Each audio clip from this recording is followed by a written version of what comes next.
महत्त्वाची बातमी, कल्याणमधील अल्पवयीन मुलीवरील लैंगिक आणि अत्याचार आणि हत्या प्रकरणासंदर्भातली बातमी। आरोपी विशाल गवळीची पोलीस कोठडी आज संपणार आहे। विशाल गवळीला आज कल्याण न्यायालयामध्ये हजर केलं जाणार आहे। दरम्यान उज्ज्वल निकम यांची विशेष सरकारी वकील म्हणून नेमणूक करण्यात आली आहे। आरोपी विशाल गवळीची पोलीस कोठडी आज संपते आणि त्यामुळे त्याला आज न्यायालयामध्ये हजर केलं जाणार आहे। तर दुसरीकडे उज्ज्वल निकम यांची नियुक्ती करण्यात आलेली आहे। सुनील जाधव आमचे प्रतिनिधी या संदर्भातली अधिक माहिती देतील। सुनील,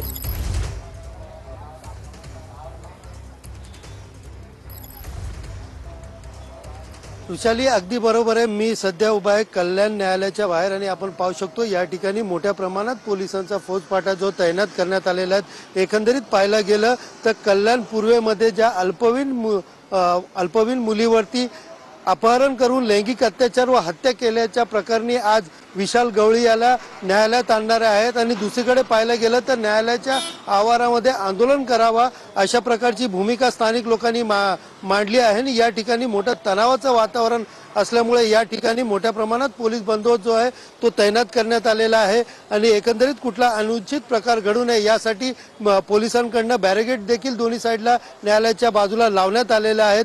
तर दुसरीकडे आज न्यायालयामध्ये विशाल गवळी याला हजर करण्यात येणार आहेत आणि विशेषतः या केस संदर्भामध्ये ज्या पद्धतीने लोकांची व नागरिकांची मागणी होती, घरच्यांची मागणी होती, कुठला तरी एक चांगला वकील देण्यात यावा, त्याचप्रमाणे या ठिकाणी या केस संदर्भामध्ये उज्ज्वल निकम यांना विशेष सरकारी वकील म्हणून नियुक्त करण्यात आलेला आहे। आज या संदर्भामध्ये या ठिकाणी सुनावणी सुरू होणार आहे। मात्र सुनावणीच्या आतमध्ये दरम्यानच या ठिकाणी नागरिकांचा मोठा गोंधळ होण्याची शक्यता आहे। त्यामुळे या ठिकाणी पोलिसांकडून पूर्णपणे खबरदारी घेतली जाते। धन्यवाद सुनील दिलेल्या सविस्तर